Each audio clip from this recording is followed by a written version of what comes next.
I used to think that being a good husband meant keeping the peace, listening, supporting, staying calm when she couldn't. That's what I believed love was. And for a while, it worked. Or at least, I thought it did. When I met Mira, she was like lightning in a glass, wild, sharp, intoxicating. She didn't just walk into a room, she took it. She had opinions about everything, politics, books, furniture, food, and she delivered them with a tone that made you feel stupid for even considering anything else. But I didn't mind. I liked how strong she was, how she didn't need anyone. I thought, maybe she just needs someone safe. So I made it my mission to be that. Her safe place, her balance. If she was fire, I would be water. Calm, quiet, steady. And at first she seemed to like that. She'd smile after her long rants and lean her head on my shoulder. "You're the only one who gets me," she'd say. I believed her. God, I believed her.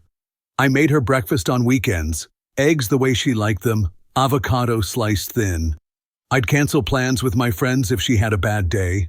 I even let her pick the name for our dog, even though I wanted something simple like Max. She named him Ozymandias. "Because power deserves a name," she said with a grin. Looking back, that should have been a warning sign. But I thought it was just her personality, a little dominant, a little theatrical. What I didn't realize was, she wasn't looking for a partner. She was looking for someone to kneel. They say control doesn't always come as a fist. Sometimes it's a slow hand on your shoulder, gently turning you in a direction you didn't choose, but now have to walk. At first, it was small. "Don't get the gray shirt, Evan. That color makes you look washed out," she said one day while we were out shopping. I shrugged. "It's comfortable." Mira rolled her eyes and held up a navy button-down. "Try this instead. Trust me. It's more commanding." She didn't ask. She handed it to me like a decision had already been made. I wore it that evening. Then came the food. Mira was on a clean eating kick. No processed sugar, no red meat, no dairy. Which meant I was on it too. One morning, I made pancakes like I used to, with chocolate chips the way I liked them. She walked into the kitchen, stopped in the doorway, and just stared. "You're really going to eat that garbage?" she asked, not angry, just disappointed. I hesitated. "It's just pancakes." She shook her head. "You know what? Do whatever you want, but don't expect me to kiss you after that." She turned and left. I threw the plate away. It didn't feel like losing. It felt like being considerate. That's how it always started. She never screamed, never demanded. She suggested, with just enough edge to make me feel like disagreeing would make me the bad guy. And I didn't want to be the bad guy. Ever. So I let her repaint my office without asking. She said the beige walls were draining her creativity when she walked past the door. She got rid of my gaming console, gave it to her nephew, because you don't even play it anymore, and grown men need better hobbies. She started declining invites from my friends before I even saw them. "Jason's housewarming?" I asked once, surprised. Mira replied, already tying her hair up in a bun. "Ugh, babe, I can't deal with another night of him trying to out-alpha everyone, and his girlfriend's voice gives me hives. I said we're skipping. We'll do something just us. Better, right?" Better. Always better. Until one day I tried to hang out with them anyway. "Evan, are you seriously prioritizing them over quality time with me?" she asked. "No, I didn't realize you were that bored of me," she cut in, voice flat. I stayed home that night. That was the moment I learned Mira didn't need chains to keep me where she wanted. Just guilt. And damn, was I easy to chain. I didn't want to go that night. We had just come off a tense week. She was irritated with the plumber for not showing up, and somehow that became my fault too. I offered to call the company. She told me not to bother. I said I'd fix the pipe myself. She rolled her eyes like I had suggested juggling chainsaws. So when she told me Danny was having a dinner party, small, intimate, just friends, I hesitated. Mira turned to me while putting on her earrings, halfway through her glass of wine. "Oh, don't start," she said, catching my expression. "It'll be fun." Try not to overthink everything for once. I didn't argue. I never really did anymore. Danny's apartment was straight out of a catalog, all cold marble, low lighting, and bar stools that looked good but made your back ache. Mira fit right in. She hugged people like a celebrity returning from a world tour. She laughed louder than usual, but not obnoxiously, just enough to draw every eye in the room. I followed behind her like a polite afterthought. They sat us around a long table with mismatched chairs and bottles of wine placed every 2 feet. Mira took the seat at the center, not the head, but center, where all conversations crossed. I sat beside her, hands folded like a schoolboy. The conversations blurred: politics, travel, crypto. Mira was animated, witty, dominant. She corrected people mid-sentence, challenged them playfully, and always got the last word. Then someone, Danny's boyfriend Tyler, I think, turned to me and asked, "So Evan, what's your thing? Work, hobbies, anything exciting?" I smiled, trying to sound casual. "I'm in corporate finance, mid-level, mostly client relations and quarterly projections." "Not thrilling, but—" Mira cut in. "Stable," she said, flashing a grin. "That's Evan's word. He's been mid-level for 3 years now." There was a pause, a chuckle. I tried to laugh too, but it caught in my throat. "Still waiting on that promotion?" someone joked. "I guess I just haven't been pushy enough," I offered lightly. That's when Mira leaned back in her chair, wine glass dangling from her fingers like a weapon. "He gets stressed over taking out the trash when it leaks. Alpha male, he is not." Laughter, not the cruel kind. Worse, the effortless, harmless kind. The kind that pretends what was said isn't devastating. I froze. I looked at her and she was smiling. Not maliciously, just entertained. Like I was a funny little detail in her life. I stared down at my plate. The food tasted like cardboard. On the drive home, silence filled the car like smoke. Finally, I asked, my voice barely above the hum of the engine, "Why'd you say that stuff back there?" She didn't answer right away.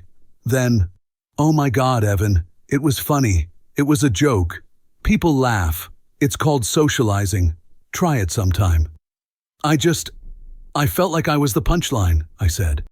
She scoffed, looking out the window. "You always feel something. You're so emotional lately. It's draining." That word, draining, not hurtful, not surprised, not sorry, just tired of me. I stared at her profile, her perfect makeup, the way she didn't even flinch. She wasn't mad. She wasn't ashamed. She was indifferent. That was when it hit me. She didn't see me as a man anymore. She saw me as background, reliable, silent, dull. The furniture in the room, and she was starting to resent even that. It started with a look, not a fight, not an argument. Just that look she gave me when I reached for her one night in bed, tired, unsure, hoping to feel even the smallest flicker of closeness. I placed my hand gently on her waist. Nothing urgent, nothing more than contact. Just connection. She pulled away, not harshly, but deliberately. Then she sighed, long and sharp. "Don't," she said, quiet, but final. I froze. My hand hovered for a second, then slowly dropped back to my side. I lay there, staring at the ceiling, wide awake, while she turned on her side, back facing me like a wall. The silence in the room was heavier than any argument we'd ever had. After that night, something changed. I stopped initiating anything, stopped even trying to get near her unless she made the first move, which she never did. She said nothing. I said nothing. But the distance grew like mold in the corners of a room you pretend not to see. At first I told myself it was stress, work, hormones, exhaustion, anything but what I feared it really was. Rejection. Quiet, casual, habitual rejection. One morning I brought it up. We were in the kitchen. She was making coffee, scrolling through her phone. I was just standing there holding my mug, like an idiot. "Can we talk about us?" I asked cautiously. She didn't look up. "I just feel like there's a wall between us. I try to get close, and you shut down. I don't know what I'm doing wrong. She finally glanced at me, tired, impatient. Why do you always have to make everything a thing? I'm not trying to make anything dramatic, I said. I just feel like I don't know how to reach you anymore. She rolled her eyes. So I don't feel like being touched 24/7. Suddenly I'm the bad guy? No, but I'm your husband, Mira. I shouldn't feel like a stranger sleeping beside you. That got a laugh. Dry.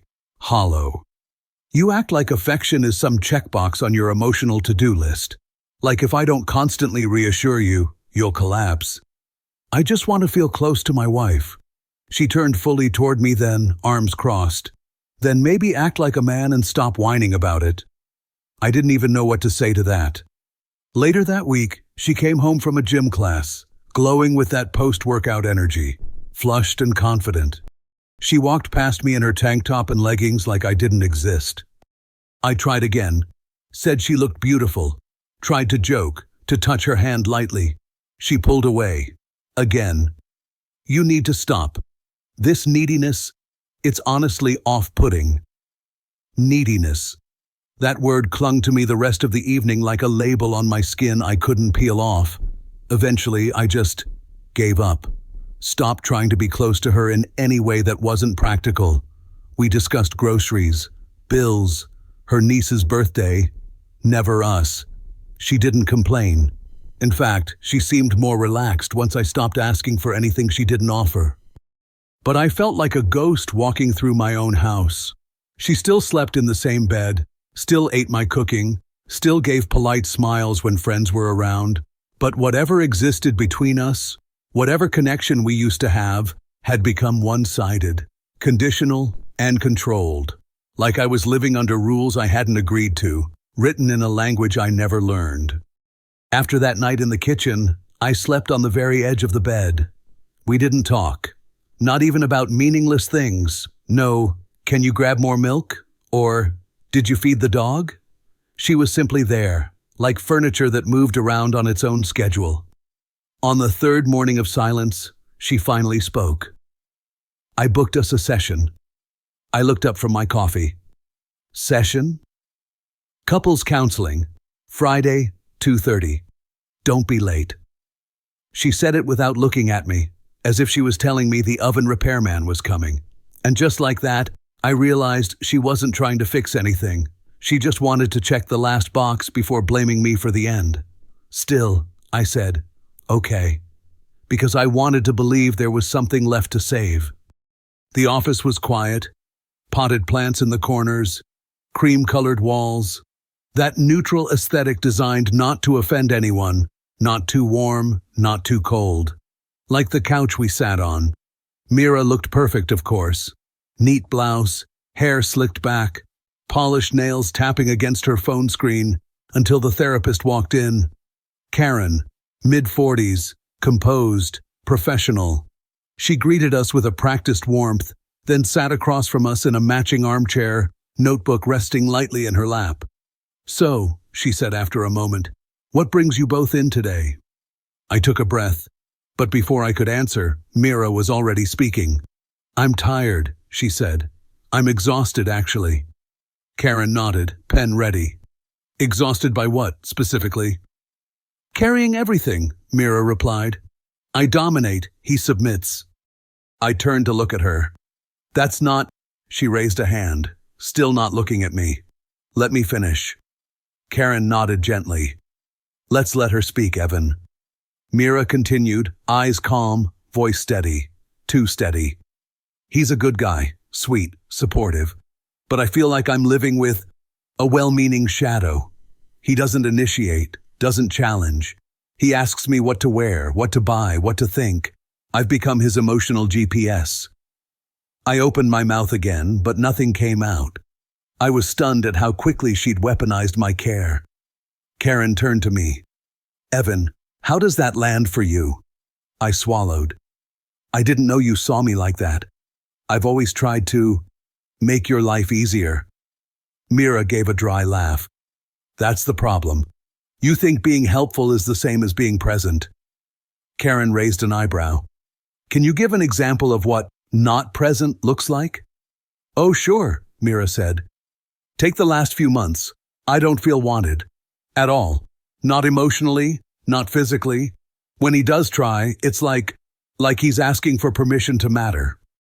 That one cut deep. She wasn't raising her voice. She didn't need to. Her tone was surgical, practiced, like she'd rehearsed this whole scene in her head already. Karen nodded slowly. Evan, your thoughts? I stared at the carpet, voice low. I never thought I needed to assert myself with the woman I love. I thought listening, supporting, adjusting, that those things meant I was being a good partner, not spineless. I paused. And I don't recognize the version of me she's painting. I've never asked her what to think. I've backed off because I thought it would make space for her, because she always seemed to need space. Mira exhaled. You see? He's justifying, always rationalizing, always trying to win the moral point instead of just being a man and taking a stand. I looked at her. You mean like raising my voice and telling you what to do? That's what you want from me? No, she said sharply. I want you to stop apologizing for existing. That was it. That was the moment something snapped. I sat up straighter and looked her right in the eye, not blinking, not softening the edge anymore. You want me to stop apologizing? Fine. Then hear this. I'm not sorry. She blinked. Karen glanced up, alert. I'm not sorry for caring. I'm not sorry for trying to make you feel safe. And I'm sure as hell not sorry for not becoming some aggressive caricature just to meet your drama quota. Mira opened her mouth, but I didn't stop.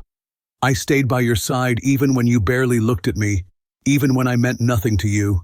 I've watched you chip away at me piece by piece and told myself, she's just tired, just stressed, just figuring things out. But no, you knew exactly what you were doing. I leaned forward. You don't want a man. You want a mirror that reflects back how brilliant you are. Anything less, and it's draining. You know what's draining, Mira? Living with someone who only touches you when she needs validation, then punishes you for needing anything in return. The room was dead silent. Mira stared at me, stunned. For once, she had nothing to say. Karen finally spoke, calmly. That's the first time you've said something directly and without apology since the session began. I exhaled. And for the first time in years, maybe ever, I felt like I wasn't asking for permission to exist. The silence after the session was louder than anything either of us had said inside. Mira walked ahead of me down the hallway, her heels clicking sharply against the cheap laminate floor. She didn't look back, didn't say a word. Karen had offered us both a polite take care as we left. That neutral tone therapists use when they know the session didn't fix anything. It just revealed everything. I closed the door behind us gently, the kind of quiet exit you make after a funeral. In the elevator, we stood on opposite sides.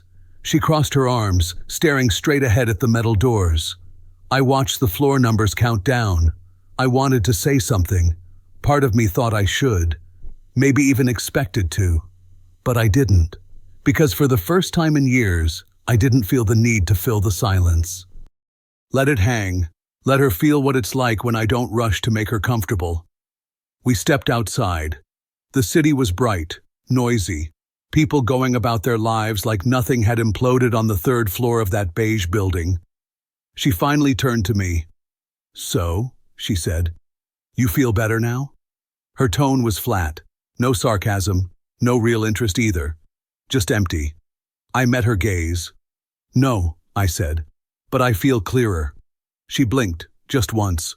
Then she adjusted her purse strap and nodded toward the parking garage. I took my own car. I know. We stood there for a second, the final pause before a verdict. She was waiting for something, maybe for me to apologize, soften, undo what I said back in that room. But I didn't. I just looked at her. And for the first time, she looked away first. She turned and walked toward her car, each step measured, controlled, like she was still trying to walk off the fact that she'd lost her grip. I watched her go. Not with anger, not even with sadness, Just stillness. Then I exhaled, turned the other way, and started walking toward mine. Not faster, not slower, just forward. 2 days passed after the session. Mira didn't bring it up. She acted like the therapy session had been a strange blip in the week, something to be filed under emotional maintenance and forgotten. I barely slept that first night, or the second. My thoughts were no longer racing. They were sharp, focused. I knew what I had to do, and for once, I didn't question myself to death. On the third day, I waited until she came home from work. She walked in, dropped her bag on the chair, kicked off her heels like she always did. "Traffic was hell," she muttered, already heading toward the kitchen. I followed her in, heart pounding, but steady. "Mira," I said. She didn't turn. "Yeah? I need to say something, and I need you to actually listen this time." That made her pause. She looked over her shoulder, eyebrows slightly raised. "Okay, go on." I leaned on the counter across from her, looked her dead in the eye. "I don't want to live like this anymore." She frowned. "What does that mean?"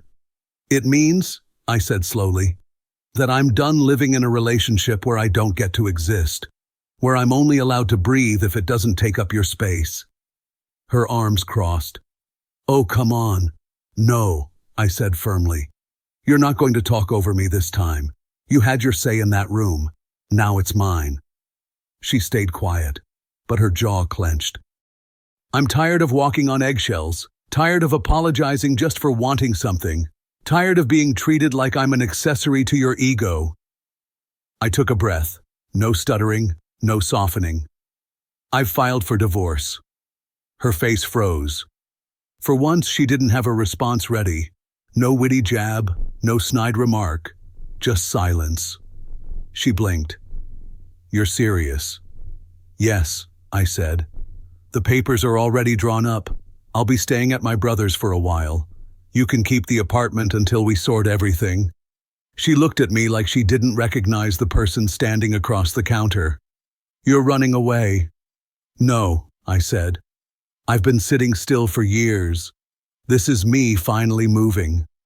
She stared at the floor for a second, then back at me. "So that's it?" I nodded. "That's it." I grabbed the small duffel I had packed earlier, already waiting by the door. As I walked past her, I paused one last time. "I hope someday you figure out what it means to be with someone, not above them." And then I left. No door slammed, no dramatic pause, just the click of the lock behind me, and a silence that for once felt like peace. It's been 32 days since I walked out. I counted them, not like a prisoner does, but like someone watching the seasons change for the first time in years. Not because I had to, but because I wanted to remember what freedom felt like, day by day. The first few mornings were the hardest. I kept expecting to hear her footsteps down the hallway, the click of her mug on the marble counter, the disapproving sigh if I used too much butter on toast. But there was only silence. And silence, when it's yours, isn't cold. It's clean. I moved into my brother's guest room, small, a bit too beige, but it had a window that caught the morning light just right. I bought my own groceries, sat on the couch with my own playlists, woke up without dreading what version of her I'd face that day. It's amazing how quickly your nervous system resets once you're no longer being managed like an employee in your own life. Mira hasn't called, not once. She texted briefly about the legal logistics. Dry, precise, no emotion, exactly as expected. And weirdly, I'm okay with that. Because the version of me that craved her approval, he doesn't live here anymore. Last weekend I went hiking for the first time in years.